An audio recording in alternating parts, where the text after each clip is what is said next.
day, good people. My name is Brad King, and this is the Downtown Writers Jam podcast video series, which is a new thing that I'm trying out. So we've been doing 2 shows a week for about a year through the pandemic, and some of that's going to be changing because we're slowly getting back to normal life, and I would actually like to leave the house at some point. But books are still coming out, so we want to make sure that we're able to promote writers and the work that they're doing. And we're starting this series with Lucy Leitner, who goes to my gym. And I have wanted to have her on the program for a while, and she has a new book out this month, actually, called Outrage Level 10. She is a horror comedy writer. So I'm really looking forward to this kind of book. And we had a really interesting conversation about genre writing and about the ways in which that kind of stuff goes on.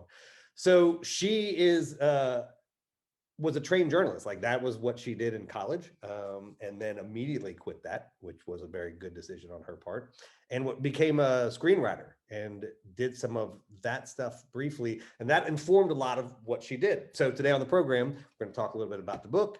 We're going to talk a little bit about the writing process, and generally have a good time. So we'll be rolling these out sort of as we do them.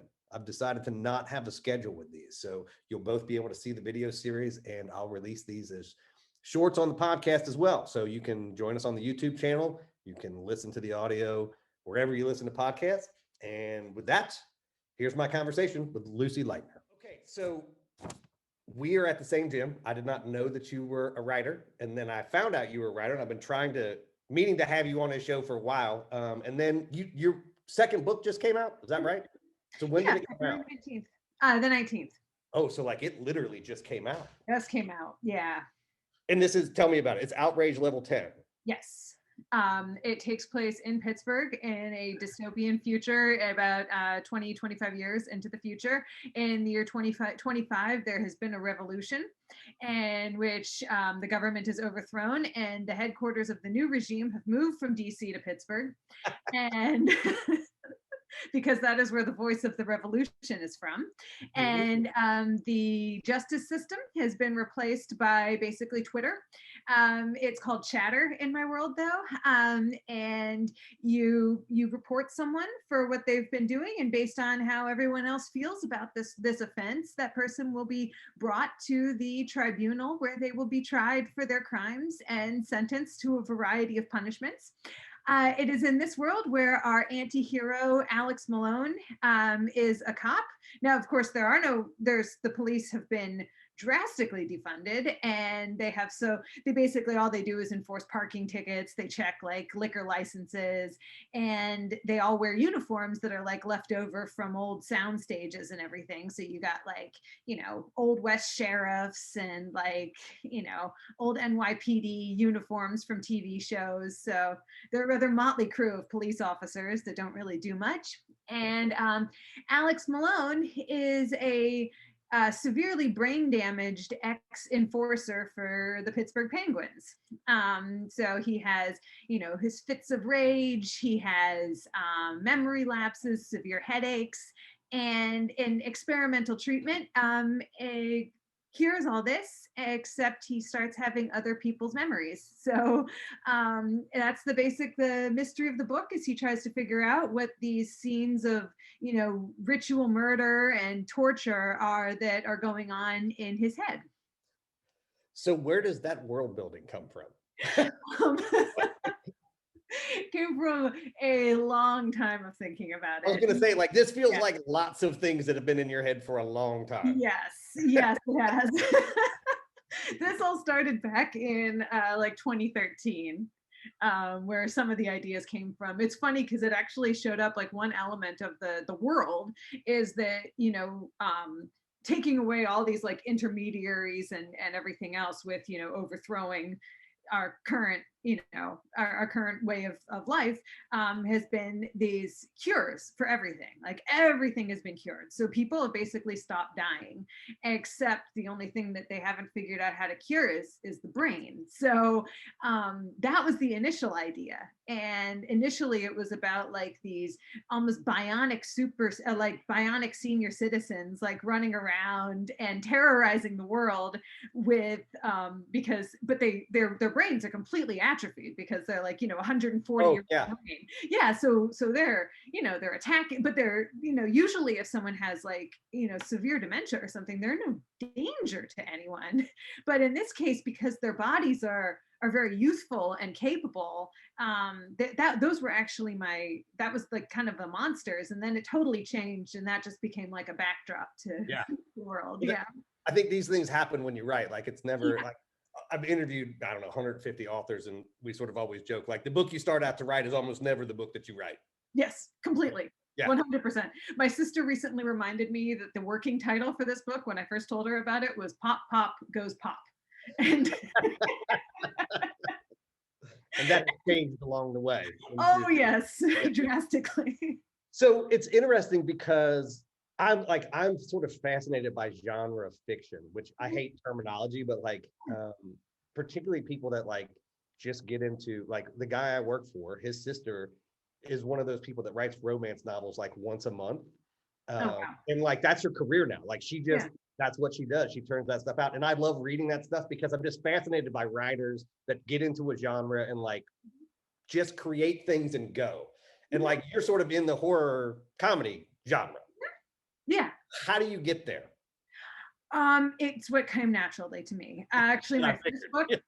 yeah, my first book that I keep getting reminded about this. Like, I have been telling scary stories for my entire life, mostly because I have three younger siblings, and so mostly my two younger sisters. My brother, I couldn't really scare that much, but I would tell, I would tell my sisters these scary stories, to get out of sharing a room with them, and things like that. So I just always I've just always made up scary stories. And back in like maybe like 2007, 2008, I had this idea for like a zombie book set at a pharmaceutical company. And I started writing it, and like my premise was like that zombies invade a corporate office. Sure. And I started writing it like as a graphic novel, and it was kind of serious and macabre, and then that just was not working. Like, it was just, I mean, the premise of it, you can't make zombies in the office not funny. It's Right. ridiculous. Right. So and I realized, like, when I was in college, I did like nonfiction writing, and my pieces that always did well were the ones that were funny. And same with what happened, same with grad school, everything. And it's not, and I just felt like it was something it was my natural writing style. Like, to me, I can't do serious very well. It doesn't work. Well, and that's, it's one of the things we talk about on the show all the time is like finding your voice. Like you really just can't write outside of your voice. Like I am just convinced that like whatever that thing is, I mean, you can try, but it all like if you're a reader, if you're a writer, you sort of can feel the contrived nature of what somebody's trying to do. Mhm. And so getting into that space where you are like, oh, this is what I do, you sort of get that group. And I think that happens in genre writing a lot, right? Like, what you do well, what your interests are, what you've done. And it's like, you can just, I'm assuming at this point, you can just kind of dial that up and get going. Yeah, yeah, I can. And I know what I like. I don't write love stories. I like a romance novel would be like anathema to me. I would never Right. be able to pull that off. Yeah. But like, writing within the things like comedy, horror, and like black comedy, absurdist Right. kind of thing, and like noir detective stuff. And blending all of them together is really where, like, that's natural to me. If I was trying to write like some gothic horror book or something, that would no, it would not Well, work. also, like the other thing that I like about genre stuff is that you do get to mash things up. And sort of the big five publishing world, there are slots you have to hit. And if you don't hit those, they're like, it doesn't really have an audience. And you're like, well, it does. It's just not a million people, right? Like it's going to be, like you said, it's going to be black comedy. It's going to be detective noir. There might be a zombie. And it's like, you can't market that on a mass scale. Like that readership is a specific group of people. Oh, absolutely. And that's the stuff I gravitate toward anyway. Like, I've seen Twin Peaks, like 8 times, watched the entire series all the way through. Like, Yeah. those are my things. Like, I like music like that. I like TV shows. I like books like that. Like, Yeah. for me, it makes total sense. Like, I'm not expecting this to have like a, super wide audience. I don't really want that anyway. Yeah. I mean, that's the thing, right? Like, I mean, we talked a little bit about the podcast and like what we do here, like I don't really want it to be gigantic because this is sort of, I want it to be the thing I want it to be, not Yeah. the thing that it would need to be to reach 1 million people. Exactly. Exactly. Like nobody, I don't think anybody becomes a writer because they're like, help me get into the corporate Yeah. structure of this. Like that You seems become a terrible. writer. You become a writer because you don't want to be a suit. Yeah, and like pants are optional. Mhm. You know, like for my job, I can just close everything and sit down, and I'm like, Yep. Perfect. Yep. So because it's interesting because you started in journalism and then like immediately gave that up. Yes. Good for you. And then transferred into fiction. And like for me, I can literally do no fiction. Like I am a nonfiction writer through and through. So how did you make that transition? Like, did you just try? Were you trained, or were you just like, here's a story? Yeah, pretty much the latter. Here's a story. Yeah. I have no training in fiction whatsoever. I was in creative nonfiction when I was at Pitt in college, and that was tremendous. It's a really, really, really good program. Yeah. Yeah. There. And so that was big. My training in fiction is actually from screenwriting. So I took screenwriting class when I was in college with Carl Kurlander, who's like one of the best professors I've ever had. And so I learned from him. He's one of the writers of St. Elmo's Fire. He wrote that with Joel Schumacher. So very, very, very, very good person to learn from. Yeah. And so so I took his class. I actually wound up making $1,000 after college selling 2 horror screenplays. They never got made, but they paid me. You got the money. Who cares? Like you got the money. I know, and I could say that I was a professional screenwriter. Yeah.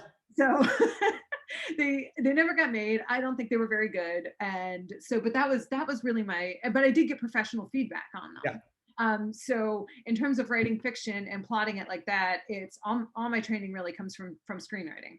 I've had several people that came out of screenwriting who have written books, and all of them have said like the greatest sort of explanation or the greatest learning that they've done in terms of how you plot a thing together is either working on a TV show or working on a movie, because they can tell you like, look, if it's a procedural at minute 6, this needs to happen. And like, that's what happens in your book. You just then have to make that invisible. And if you're good, you can do that. But you learn what the plot points are. Mm-hmm. Yeah, you learn you need to have, and what's great about learning from screenwriting is that you can't have a lot of exposition. Like the inciting incident takes place like 10 minutes into a movie. Right. That's all you get. And so and I think kind of subconsciously I structure things like that. And I've been told that, especially with working stiffs, I haven't heard a lot of feedback yet on Outrage because it's barely been out there, but working stiffs always felt very cinematic, and like it could be made into a movie. So I think my mind kind of like just thinks of it like that, because that was really my training. I don't have like literary, training in actually like writing literary novels or anything.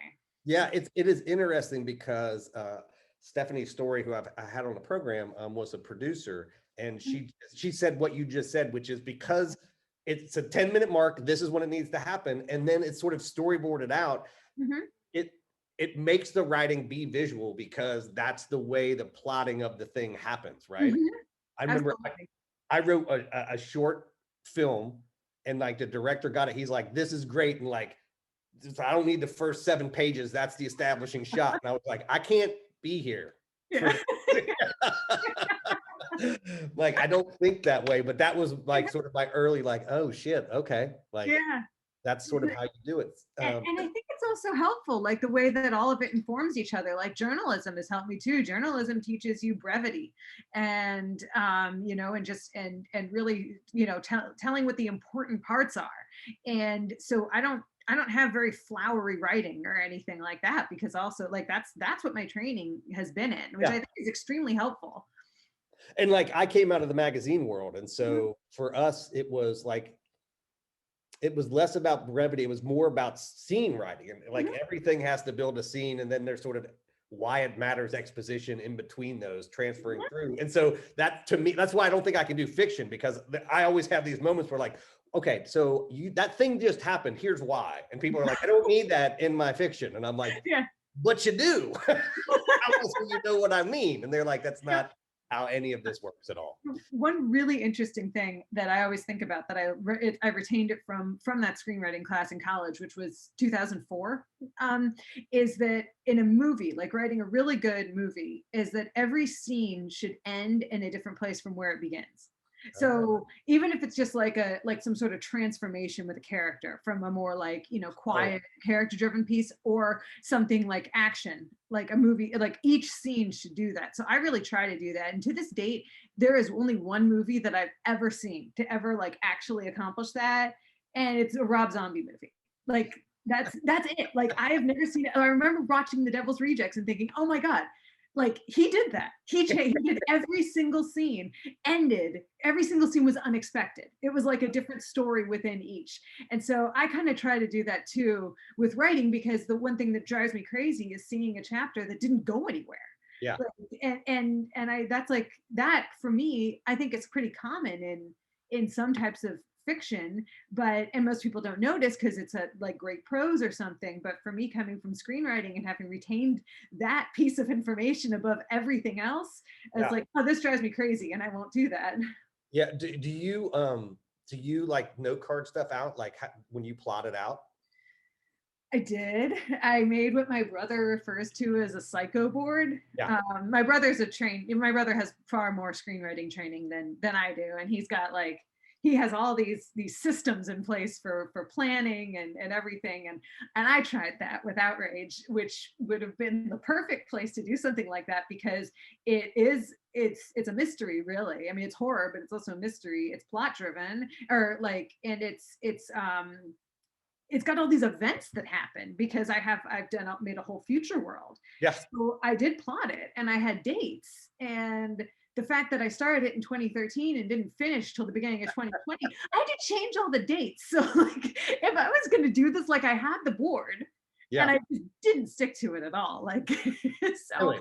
Yeah, I really should have, but I don't know. For me, the Notes app and sending emails to myself is just, I can't. Yeah, that's how I started, and apparently that's what's going to happen. I mean, it's the same as finding voice, right? Like I find that sort of question like literally ridiculous, because everybody sort of finds their way through. I have tried to, like, when I write essays, like I'm doing a book right now of essays, and I'll like note card, like, here's the beats, and I'm like, that's not how I fucking tell a story. Yeah. Like, I'm a hillbilly. Like, I grew up outside around campfires where you just kind of grab a beer and stand up and you're like, all right, here's what happened, right? Like, it was June 23rd, and it's like, if I try to note card it, it immediately sounds like I try to be something that I'm not. Like, yeah. And I read it and I'm like, well, this has bored me. Yeah. Like, if I'm not interested, nobody's going to be interested in this. Yeah, I feel like it's just more important to do whatever, like not sticking to someone else's process, because it's worked for them. It's working. Whatever works for you is what's going to work, is what's going to continue to work best for you. So last thing, do you just do books, or do you like do short stories in between? Like, what does the writing life look like for you? So I've been like the least prolific writer. I start these projects like back in like 2012 when my first book came out. I blogged about like the Pittsburgh film scene. So I was doing a lot of that, which is more journalism type of stuff. I've written for like punk rock webzines and stuff like that in the past, like just fun stuff, unpaid, but I have and I'm a writer like by profession. So I write all day. It's marketing, advertising, which I love because it's probably the most creative way of like, it's extremely creative. It's a lot of fun. But I actually started a short story last night. So I'm going to start, there's just much more opportunities for that now. Yeah. Like, it's just so much easier. Like there's places, there's all these indie horror presses that are always looking for submissions. So I think now that I actually could think like, oh, I don't have to start my own blog to get this to put stuff out there. I've been writing articles, submitting them to other people's. I met some cool people on the online horror community. So I am going to start doing more stuff like that. And then I am working on. I have a couple new books that I'm working on as well. Have you read a book? There's a book called Write, Publish, Repeat. I've heard of it. So it's these two lawyers who quit their jobs and just started writing, and they put out books every month. And it's the story of how they became sort of professional storytellers. And part of what they did was like they'll write like they'll do the book as a series. So like once a month, the new chapter will come out. But to figure out which book they're going to do, they'll write like 6 first chapters of 6 different books, and whichever one sells the most is the one they do.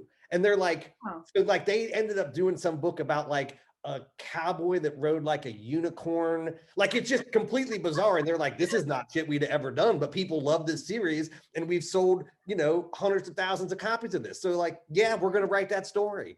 Yeah. And it's one of the most inspiring things, like as someone that came out of the professional world, but also sort of loves this genre, small indie thing that you can do now with technology. Pick up that book. I suspect you'll be like, holy shit, this is what I want to do. Yeah, right. Publish, repeat. I will find that. That sounds awesome. Yeah, and it's now like they just have this shop. It's just the two of them, like, cranking stories out. And their wives were they in the book. They were like, yeah, our wives kind of thought we were crazy because we were making 6 figures as lawyers, and we're like, what we want to do, write weird fiction, And they're like, okay, we love you. Maybe I've made a terrible mistake in this marriage. So the book is called Outrage Level 10. The book is out now. Amazon, where is it at? Yeah, Amazon is the best place to get it right now. You'll get it the fastest if you order it on Amazon. It's out in trade paperback and ebook on there. That's awesome. Well, it's been lovely talking to you, and I'm sorry that it took 3 years to get you on the program. Although the book just came out, so I guess this makes sense. Much better than whatever I was doing 3 years ago. Well, have a good day, and I will see you at the gym. Yeah, absolutely. Well, that was Lucy Leitner, whose book Outrage Level 10 is out now. Thank you for joining us on our first video podcast at the Downtown Writers Jam. Before we get out of here, I always ask you to do 2 things. If you like what you heard or saw today, please leave us a review wherever you listen to podcasts. Tell your friends about us as well. While you're at it, don't forget to check out the other programs on the Solid Listen Podcast Network, including the flagship Mother May I Sleep With podcast with host and our Solid Listen podcast queen, Molly McAleer. Don't forget the Jam podcast is now out every Wednesday, so get yourself subscribed wherever you listen to podcasts. And remember, you can always catch us on Twitter and Instagram at The Writers Jam. Until the next time, I will see you around the internet.